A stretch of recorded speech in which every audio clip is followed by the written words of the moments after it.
No! No! No! Ino! Ang programang ito ay rated SPG. Striktong patnubay at gabay ng magulang ang kailangan. Maaaring may masiselang tema, lengguwahe, karahasan, sexual, horror o droga na hindi angkop sa mga bata. Lilet, sisisihin ang sarili sa nangyari kay Trixie. Alamin natin. Welcome back sa aking channel. Mga kaganapan sa Lilet Matias.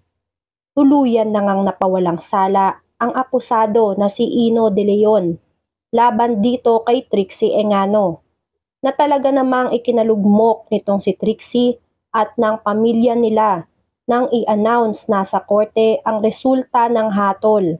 Iyak nga ng iyak itong si Trixie, habang ang pamilya nga nitong si Ino ay masayang-masaya nga sa pagkapanalo ng anak nga nilang si Ino. Hindi nila mapigilan na magyakapan sa isa't isa dahil sa wakas nga daw ay tapos na ang laban at makakauwi na sa kanila ang anak nilang si Ino at magkakasama na silang muli.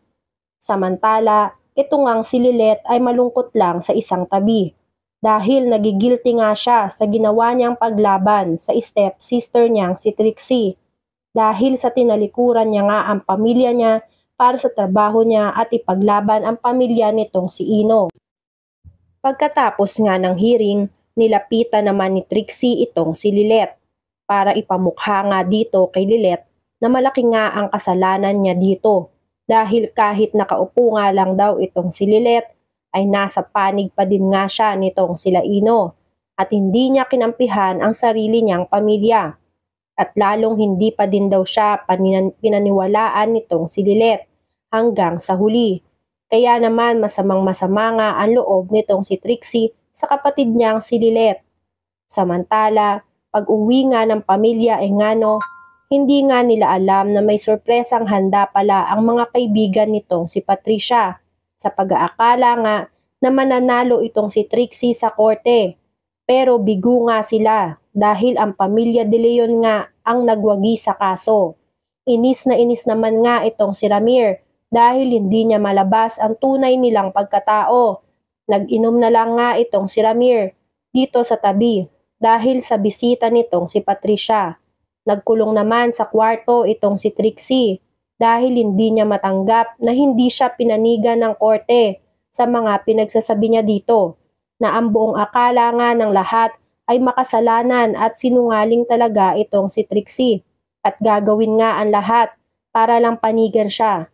Samantala, tumakas nga itong si Trixie para sugurin at puntahan nga itong si Lilet dahil si Lilet pa din nga daw ang sinisisi niya kung bakit siya natalo sa korte. Dahil hindi man lang siya nito pipinagtanggol, wala nang nagawa itong si Lilet dahil may hatol na daw sa korte. Kaya naman pinatigil na niya si Trixie sa panggugulo sa kanya. Emosyonal nga itong si Trixie.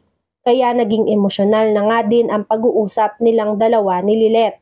Nang hingi ng tawad si Lilet kay Trixie kahit hindi niya daw alam kung mapapatawad pa siya nitong si Trixie dahil trabaho niya lang daw na ipagtanggol ang tama.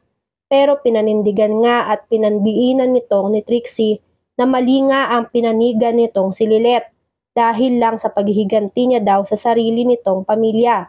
Ipinamukha niya kay Lilet na hindi siya humarap sa korte bilang masamang stepsister nitong si Lilet, kundi isang biktima na nanghihingi ng hustisya.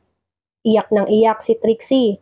Iniwan niya na si Lilet at umalis dahil hindi na nga niya mapigilan ang kanyang sarili dahil nagiging emosyonal na nga siya sa ginawa nitong si Lilet sa kanya. Samantalang, ito ngang si Ino ay tuwang-tuwa at masayang-masaya nang makauwi na finally sa bahay nila. Sobrang namiss niya nga ang higaan niya dahil matagal nga din siyang natenga sa kulungan. Nakita ni Ino ang bote ng alak na naiwan niya sa kwarto niya. Kaya nag-flashback sa kanya lahat ng nangyari sa kanila ni Trixie.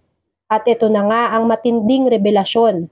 Dahil talaga ngang hindi nagsisinungaling itong si Trixie sa lahat ng pinagsasabi niya sa korte.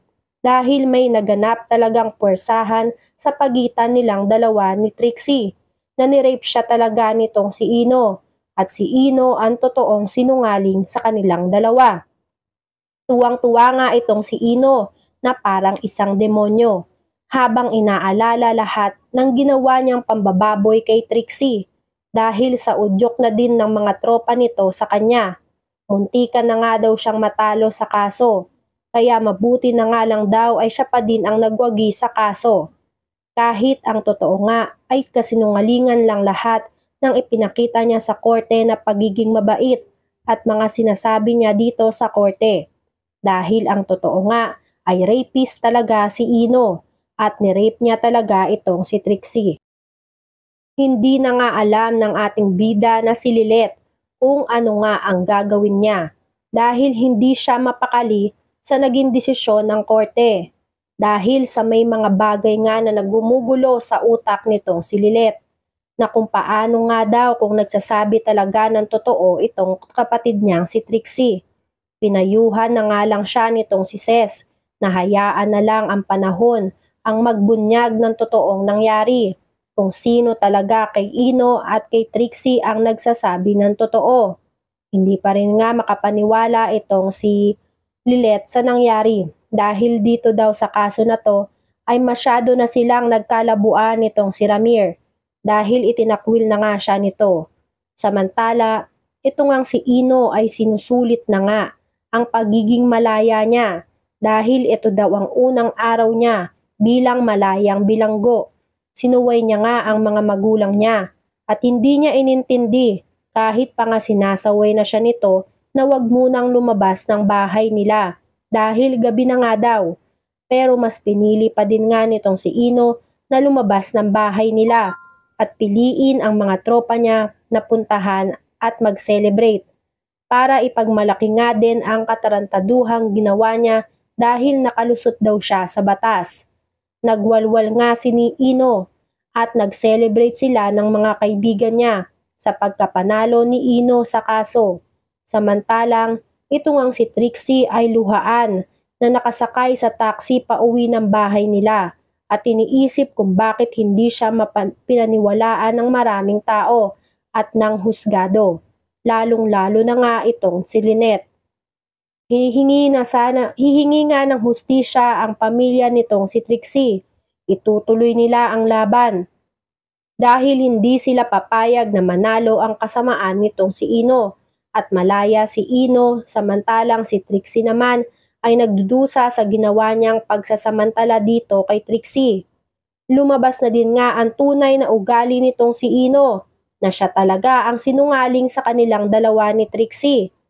Dito nga ay malalaman nga din mismo nito nila Lorena at nitong CRD ang totoong ugali nitong kanilang anak at magtataka na nga sila kung totoo ba talaga ang mga pahayag nitong si Ino sa korte na hindi niya nga ni-rape itong si Trixie.